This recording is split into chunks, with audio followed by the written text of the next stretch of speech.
یہ کہتے ہیں کہ کیا یہ کہا جاتا ہے کہ ماں باپ کے ناجائز عمل کا خمیازہ اولاد کو بھگتنا پڑتا ہے، کیا یہ ٹھیک ہے؟ جی بالکل غلط ہے، ایسا کچھ بھی نہیں ہے۔ اللہ تعالیٰ نے واضح طور پہ فرمایا کہ وَلَا تَزِرُ وَازِرَةٌ وِزْرَ أُخْرَى، کہ کوئی جان کسی دوسری جان کا بوجھ نہیں اٹھائے گی۔ یہ میدان محشر کی بات ہے کہ وہاں کوئی جان کسی جان کا بوجھ نہیں اٹھائے گی۔ تو جو چیز میدان محشر میں اللہ تبارک و تعالیٰ عدل و انصاف بیان فرما رہا ہے، وہ ایسا نہیں کہ دنیا کے اندر بدل جائے اور بے انصافی یہاں معاذ اللہ ہو جائے، نہ وہاں کوئی جان کسی جان کا بوجھ اٹھائے گی نہ یہاں۔ چنانچہ اب ایسا نہیں ہو سکتا کہ ماں باپ گناہ کریں دنیاوی قانون کے اعتبار سے اور پھانسی بیٹے کو چڑھا دیں، نہیں ہوتا۔ تو جب یہ دنیاوی قانون ہماری عقلیں کہتی ہیں کہ یار ایسا نہیں ہونا چاہیے، غلط ہے، سوچئے کہ پھر اللہ تبارک و تعالیٰ کی جانب سے کیسے یہ ہو سکتا ہے کہ قصور کریں ماں باپ اور سزا اولاد کو مل جائے؟ یہ تو ظلم ہے، ایسا نہیں ہوگا، اور اللہ تعالیٰ ظلم سے بالکل پاک و صاف ہے۔ لہٰذا یہ ہماری سوچ ہوتی ہے کہ مثلا ماں باپ نے کسی کے ساتھ برا کیا، کسی کو طلاق دلوا دی، یوں سمجھ لیجئے، اور اپنی بیٹی کو طلاق ہو گئی، تو لوگ کہتے ہیں دیکھا نا تم نے کیا تو اس کا خمیازہ بیٹی کو بھگتنا پڑا۔ ایسا نہیں ہے، اس کا اس سے کوئی تعلق نہیں ہے، وہ علیحدہ ہے، یہ اپنا معاملہ ہے، یہ لڑکی کو دیکھنا چاہیے اور دیگر معاملات کو دیکھنا چاہیے، لیکن ایسا نہیں ہوتا ہے کہ سزا ان کو ملے۔ ہاں جیسے میں نے عرض کیا کہ ہم اپنا خود ہی کنیکشن ملا لیں، اگر کوئی گناہ گار یہ سوچے کہ دیکھو میں نے برا کیا اس لیے میرے ساتھ برا ہوا، چلو یہ ایک اچھی بات ہے کہ اس کو توبہ کرنے کا موقع ملے گا، وہ شرمندہ ہوگا، وہ نادم ہوگا، وہ اللہ کی بارگاہ میں رجوع کر سکتا ہے، لیکن ہم اس پر حکم لگا دیں کہ جی اللہ نے کیا ہے اس وجہ سے کہ آپ نے کسی کے ساتھ برا کیا تھا، کیا دلیل ہے آپ کے پاس؟ کیا اللہ تعالیٰ نے کوئی وحی نازل فرمائی ہے؟ عقلاً تو میں نے ویسے سمجھا دیا، اور اگر کوئی ایسی بات ہوتی ہے معاذ اللہ ثم معاذ اللہ کہ اللہ کی طرف سے کوئی وحی کا یہ الہام کا سلسلہ ہوتا ہے، اور الہام بھی اتنا پرفیکٹ کہ آپ سمجھ جاتے کہ اللہ کی طرف سے، تو پھر بھی کوئی بات تھی، ہم خواہ خود ہی کنیکشن ملاتے ہیں۔ اس لیے اچھی طرح یاد رکھیں کہ ماں باپ کے گناہوں کا وبال اولاد کو اس طرح نہیں ہوتا کہ اللہ تعالیٰ اس کی سزا اولاد کو دے، ہاں اثر پہنچ سکتا ہے۔ مثال کے طور پہ باپ شرابی ہے، بچے نے دیکھتے دیکھتے اس نے بھی شراب پینا شروع کر دی، اب ہم یہ کہیں کہ دیکھو تمہارے عمل کا خمیازہ اولاد بھگت رہی ہے، یہ تو ایک ہو سکتا ہے کہ بھئی ٹھیک ہے تمہارا برا عمل تھا، اس کو دیکھ کے بچے نے کیا تو ایسا ہو گیا، لیکن اگر اس کو اللہ کی طرف منسوب کر دیں کہ گناہ آپ کریں اور سزا اللہ تعالیٰ اولاد کو دے دے گا، یہ بالکل نہیں ہو سکتا۔ جو ایسا سمجھتا ہے وہ غلط کر رہا ہے۔ اور عشاء کا وقت ختم ہوتا ہے طلوع فجر پہ جا کے، یعنی پوری رات عشاء کا وقت ہوتا ہے۔ جو لوگوں کا خیال ہے کہ جی 12 بجے کے بعد عشاء کی نماز قضا ہو جاتی ہے، بعض کہتے ہیں کہ جماعت سے نماز پڑھی تو ٹھیک، اس کے بعد نماز قضا ہو جاتی ہے، دونوں خیالات بالکل غلط ہیں۔ ایک کالر یہ کہتی ہیں بچی نے کویسچن کیا، بڑا معروف سا کویسچن ہے، اور عورتیں بڑی ہی احساس محرومی میں مبتلا ہو کے اکثر پوچھتی رہتی ہیں کہ جنت میں مردوں کو حور ملیں گی، عورت کو کیا ملے گا؟ دیکھیں اگر کوئی کنواری بچی ہوگی اس کو جنتی کسی بھی مرد سے اس کا نکاح کیا جائے گا، جیسے کوئی کنوارا مرد فوت ہو گیا تو اس کنوارے شخص سے اس کا نکاح کر دیا جائے گا، یا فرض کر لیں کہ کنوارے سارے ختم ہو گئے، فرض کر لیں، اور عورتیں بہت زیادہ تھیں تو پھر کسی اور جنتی مرد جو پہلے شادی شدہ اس کے ساتھ اس کا نکاح کیا جائے گا، لیکن جنتی آپ کو مرد یعنی عورتوں کو حاصل ہوں گے، اور وہ انسان ہوں گے، جیسے غلمان ہیں جنتی لڑکے وہیں پیدا کیے گئے ہیں، حوریں پیدا کی گئی ہیں، ایسا کوئی نہیں ہے کہ کوئی الگ انسان پیدا کیا جائے اور اس سے عورتوں کا نکاح، بلکہ یہ دنیاوی انسانوں سے ہوگا۔ ایک بہن نے کہا جی میرا شوہر جو ہے چرسی موالی مارتا ہے، پیٹتا ہے، گالیاں بکتا ہے، مفتی صاحب اگر ہم جنت پہ چلے گئے تو کیا یہ شوہر میرے ساتھ ہوگا؟ میں نے کہا یہ ہوگا، کہ ہاں یہی ہوگا،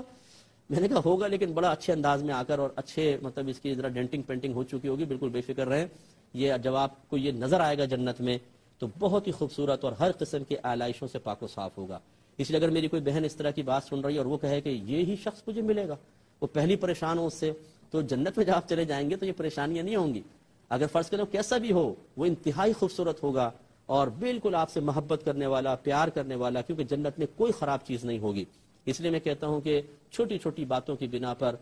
طلاق نہ لیں، یہاں یہ سب کچھ یہیں رہ جائے گا۔ آپ اگر ایک سے طلاق لیتی ہیں، دوسرا شوہر 100% آپ کو فرشتہ بن کے مل جائے، یہ کیسے ہو سکتا ہے؟ 5 غلطیاں اس میں ہیں تو 10 غلطیاں اس میں آپ کو ملیں گی۔ اسی طرح بعض لوگ بیویوں کو چھوٹی چھوٹی بات پہ چھوڑ دیتے ہیں اور کہتے ہیں میں تو دوسری کروں گا، تو دوسری آپ کو جنت کی حور آئے گی وہاں سے، جو بالکل کوئی گناہ نہیں کرے گی، کوئی خطا نہیں کرے گی۔ بعض اوقات یہ اتنی اچھی ہوتی ہیں بیویاں، قدر نہیں کرتے، پھر آتی ہے دوسری جو روز جوتے لگاتی ہے، یہ تو بیچاری ناشتہ لے کر آتی تھی اور وہ بستر پہ کہتی ہے جب اپنا ناشتہ بناؤ تو میرا بھی بنا لینا، اور یہ چادر اوڑھ کے لیٹ گئی۔ وہ حیران رہ جاتا ہے، پھر ان کو اپنی اوقات یاد آتی ہے کہ پہلی بیوی کی قدر کر لیتا تو کتنا اچھا ہوتا۔ میری گزارش یہ ہے، دنیا کے 40-50 سال گزر ہی جائیں گے، پیار محبت سے رہیں، اپنے بچوں کے لیے اچھے رول ماڈل بنیں، انشاءاللہ جنت میں جائیں گے، سب صاف ستھرے ہوں گے، کوئی ظاہری گندگی بھی نہیں ہوگی اور باطنی آلائش بھی نہیں ہوگی، پیار محبت سے رہیں گے۔ اس لیے میں اپنی بہنوں سے گزارش کرتا ہوں کہ اس طرح کے کویسچن کرنا مناسب بھی نہیں ہوتا، مردوں کو حور ملے گی، ہمیں کیا ملے گا؟ بھئی آپ کو انشاءاللہ وہ ملے گا جس کا آپ نے تصور بھی نہیں کیا ہے، بس خلاصہ کلام یہ ہے۔ نبی کریم صلی اللہ علیہ وسلم نے فرمایا کہ اللہ تعالیٰ نے اپنے بندوں کے لیے جنت میں ایسی ایسی نعمتیں رکھی ہوئی ہیں کہ نہ کسی آنکھ نے ان کو دیکھا، نہ کسی کان نے ان کے بارے میں سنا، نہ کسی کے دل میں ان کا خیال گزرا، ایسی نعمتیں وہ آپ کو بھی ملیں گی۔ تو بالکل بے فکر رہ کے پرسکون رہیں، کچھ نہ کچھ ضرور ملے گا۔ یہ کہتے ہیں کہ غسل میت کے بعد کیا غسل کرنا ہوتا ہے، کپڑے تبدیل کرنا لازم ہوتا ہے؟ اس کا تھوڑا سا میں نے بتایا تھا، پھر آپ کو عرض کر دیتے ہیں کہ جب انسان مردے کو غسل دیتا ہے تو اگر اس کے جسم پر کوئی زہری گندگی موجود ہے، مثال کے طور پر جیسے بلڈ وغیرہ ہوتا ہے، بعض ایکسیڈنٹ کے کیسز ہوتے ہیں، اور اس سے پانی لگ کر آپ کے کپڑوں پر، آپ کے بدن پر آیا ہے، تو کپڑے تبدیل کرنا پھر تو لازم ہوگا، کیونکہ ناپاک ہو گئے ہیں، اور جتنے حصے پر وہ پانی لگا ہے ناپاک، اتنے حصے کو پاک کرنا ضروری ہے۔ لیکن اگر مردہ بالکل پاک ہے، ظاہری طور پہ اس پہ کوئی نجاست نہیں ہے، تو یہ جیسے ہمارا وضو کا پانی مستعمل ہوتا ہے، یا ہم حالت جنابت میں غسل کرتے ہیں تو جو پانی گرتا ہے اس کو مستعمل کہتے ہیں، ایسے ہی مردے کے بدن سے لگ کر پانی مستعمل ہو جاتا ہے، اور مستعمل پانی ناپاک نہیں ہوتا۔ تو لہٰذا اگر وہ کپڑوں پہ لگ جائے یا آپ کے ہاتھ وغیرہ پہ لگ جائے، بہتر ہے بدل لیں، لیکن نہیں بھی بدلا تو کوئی حرج نہیں ہے۔ اور بعض لوگ کہتے ہیں کہ مردے کو غسل دیا تو خود پر غسل واجب ہو جاتا ہے، یہ بالکل غلط ہے، ایسا کچھ بھی نہیں ہوتا ہے۔ انہوں نے فرمایا تھا کہ نماز کی پابندی نہیں ہو پاتی، اس کا کیا طریقہ اختیار کیا جائے؟ دیکھیں، اس کے کئی طریقہ کار ہیں۔ پہلی بات تو یہ کہ آپ نماز کی تلقین کرنا شروع کر دیں۔ کسی کو، جو بھی آپ کے قریبی اطراف میں لوگ ہیں، رشتہ دار ہیں، دوست احباب ہیں، جو بھی ملیں، انہیں آپ کہا کریں کہ نماز پڑھیں، نماز بہت ضروری چیز ہے، نماز نہیں پڑھیں گے تو عذاب ہوگا۔ اس طرح جب آپ سب کو کہیں گی اور پھر نماز کا وقت آئے تو خود اندر سے شرمندگی ہوگی کہ سب یہ مجھ سے کیا کہیں گے اگر میں نماز نہیں پڑھوں گی، تو پھر اس طریقے سے نماز پر آپ کو لازماً استقامت ملے گی۔ اسی حکمت کے تحت جب صحابہ کرام نے پوچھا کہ یا رسول اللہ صلی اللہ علیہ وسلم، کیا ہم اس وقت نیکی کا حکم دیں جب خود نیک بن جائیں، اور کیا ہم اس وقت برائی سے روکیں جب خود مکمل طور پہ اس سے محفوظ ہو جائیں؟ تو آپ نے ارشاد فرمایا کہ نہیں، تم نیکی کا حکم کرو چاہے مکمل طور پہ نیک نہ بن سکو، اور برائی سے روکو چاہے خود مکمل طور پہ سے نہ بچ پاؤ۔ اس میں یہ حکمت ہے میرے آقا صلی اللہ علیہ وسلم کی کہ اگر ہم خود مکمل برائی سے نہیں بچ پا رہے، لیکن ہم اس برائی سے دوسروں کو روکتے ہیں، تو پھر از خود عمل کرنا ہی پڑے گا۔ اس لیے پہلا طریقہ تو یہ چیز آپ اختیار کریں۔ دوسری بات یہ کہ اپنی موت، اپنی قبر، پھر میدان محشر میں اللہ تعالیٰ کی بارگاہ میں کھڑے ہونے، پھر جہنم کے عذاب اور جنت کی نعمتوں کو اکثر یاد کیا کریں، اور اس کی روشنی میں پھر نماز کو دیکھیں۔ نماز بری موت کو دور کرتی ہے، عذابات قبر کو دور کرتی ہے، میدان محشر کی ذلت رسوائی سے بچائے گی، حساب کتاب میں آسانی ہوگی، پل صراط پر بہترین رہنما ثابت ہوگی، اور جنت کی اعلیٰ نعمتوں کا ذریعہ اور سبب بنے گی۔ اس کے برعکس اگر ہم جو ظاہری اعتبار سے بالکل ہلکی سی عبادت ہے، لیکن ہم اس کو نفسیاتی اعتبار سے بہت بھاری بوجھ سمجھنا شروع کر دیتے ہیں، اسے نہیں پڑھا تو بہت سخت موت ہے، اور پھر عذابات قبر ہیں کہ نبی کریم صلی اللہ علیہ وسلم نے فرمایا کہ بے نمازی کو جب قبر میں رکھا جاتا ہے تو اس کی دیواریں آپس میں مل جاتی ہیں، اور اس طرح کہ اس کی ادھر کی پسلیاں ادھر اور ادھر کی پسلیاں ادھر گھس جاتی ہیں، ایک روایت میں یہ ہے۔ اسی طرح میدان محشر میں ارشاد فرمایا کہ سب سے پہلے تم سے تمہاری نمازوں کا حساب لیا جائے گا، اگر یہ مکمل ہوئی تو آگے کی منزل آسان ہے، اور اگر اسی میں کمی ہوئی تو آگے خسارہ ہے۔ اور ایک روایت میں سرکار نے ارشاد فرمایا کہ بے نمازی کا حشر فرعون، حامان اور ابی بن خلف کے ساتھ ہوگا۔ تو اس سے ذرا غور کریں۔ اور پھر جہنم کا عذاب، ایک حدیث کے اندر مطلب اس کا حساب کتاب کر کے جو بعض لوگوں نے لکھا ہے کہ اگر کوئی ایک نماز جان بوجھ کے قضا کرے تو اسے تقریباً 2,88,00,000 برس جہنم کی آگ میں جلنا ہوگا۔ یہ ایک نماز کے بارے میں ہے۔ تو اس لیے کوشش کرنی چاہیے، جب ان پہ ہم غور و تفکر کریں گے تو پھر خوف پیدا ہوگا، اور انشاءاللہ ہم آسانی سے عبادت کی طرف مائل ہوں گے۔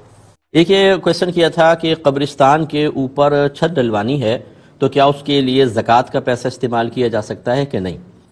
تو دیکھیں، پہلی بات تو یہ کہ فقہا زکوٰۃ کی درست ادائیگی کی شرط قرار دیتے ہیں کہ اس زکوٰۃ کے مال کا کسی شرعی فقیر کو مالک بنایا جائے۔ چنانچہ زکوٰۃ کسی بھی ایسے کام میں نہیں لگ سکتی جہاں مالک بنانا نہ پایا جائے۔ مثلا آپ نے زکوٰۃ کے پیسوں سے کفن دے دیا،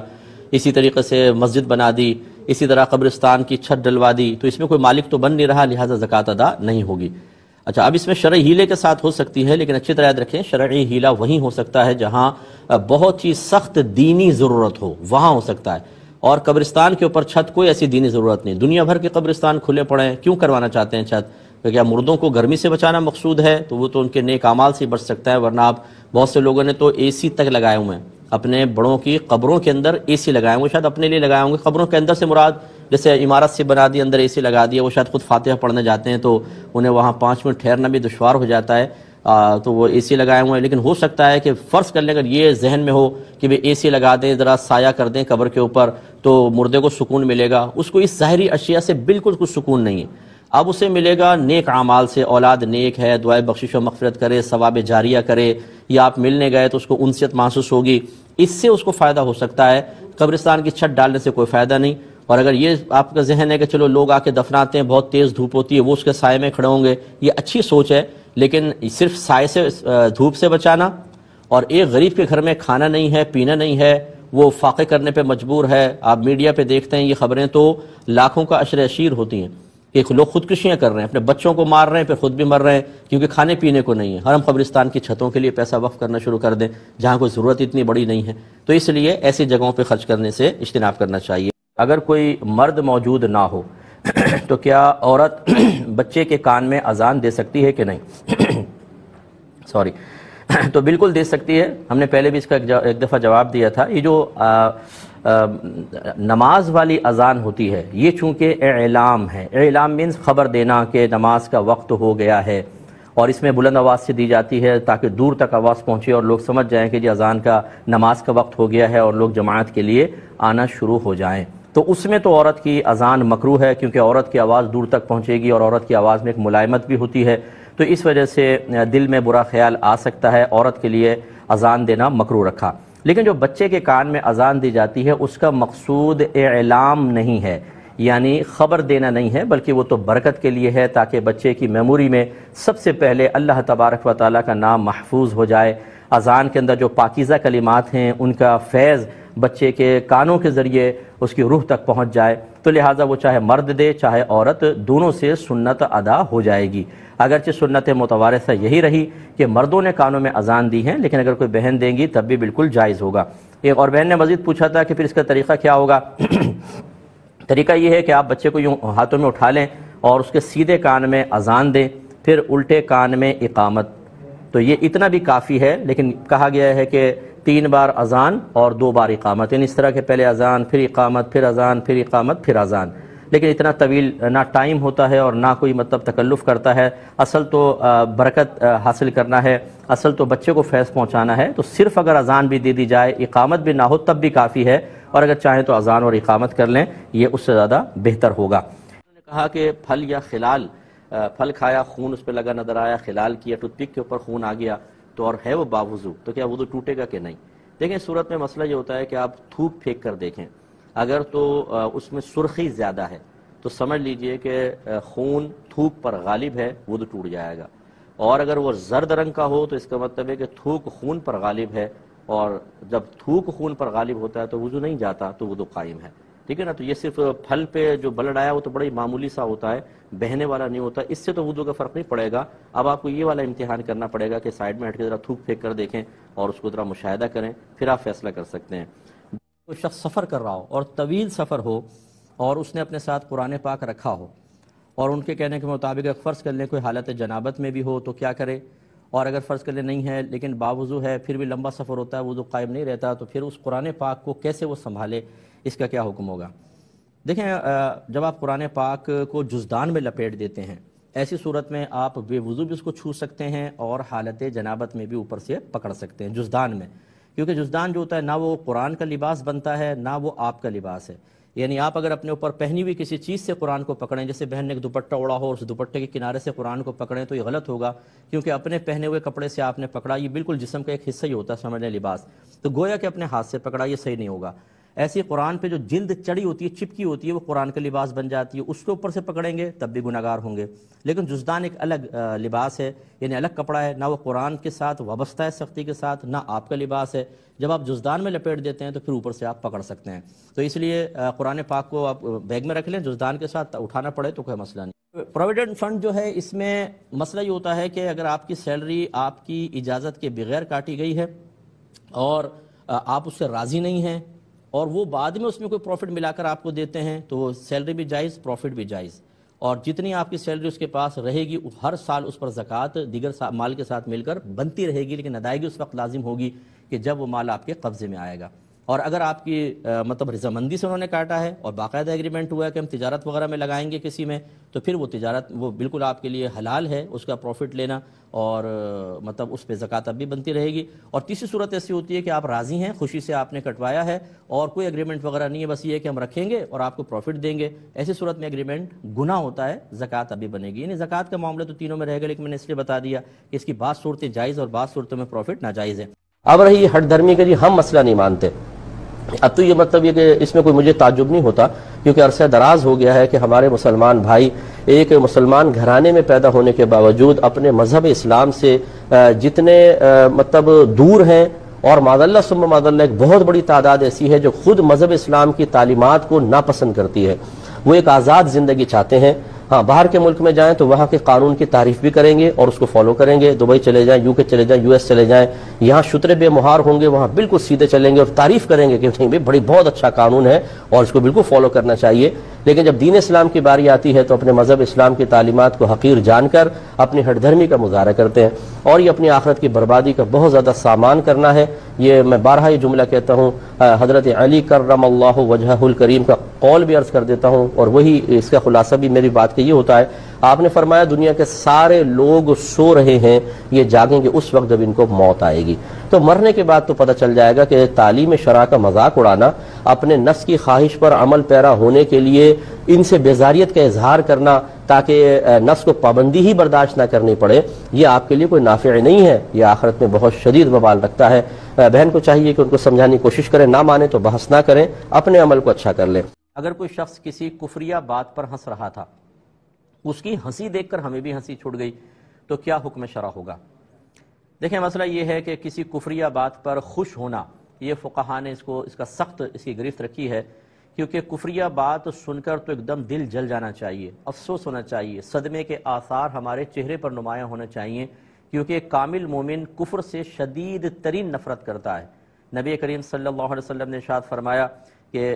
انسان ایمان کی حلاوت یعنی مٹھاس اس وقت تک نہیں پا سکتا جب تک وہ کفر میں لوٹنے کو اس طرح ہی ناپسند نہ کرے جیسے آگ میں ڈالے جانے کو ناپسند کرتا ہے، یعنی شدید ترین ناپسند کرے گا، تب کہیں جا کے اس کو ایمان کی حلاوت ملے گی۔ اور حلاوت ایمان کا مطلب یہ ہے کہ علماء فرماتے ہیں اسے عبادات میں لذات حاصل ہوں گی، اس کو لطف حاصل ہوگا۔ تو خلاصہ کلام یہ ہے کہ گویا کہ یہ کامل ایمان کی نشانی ہے۔ اب اگر کوئی کفریہ بات پہ ہنس رہا ہے تو اس کا مطلب ایمان ناقص ہے، ابھی اس کی اتنی وہ نہیں ہے، مطلب ایمان کامل نہیں ہوا۔ اور پھر اس کی ہنسی کو دیکھ کے اگرچہ سامنے والا ہنس رہا ہے، وہ کفر کے اوپر نہیں ہنس رہا، اس کی ہنسی کا انداز بعضوں کا ایسا ہوتا ہے کہ انہیں دیکھ کے ہنسی آ جاتی ہے،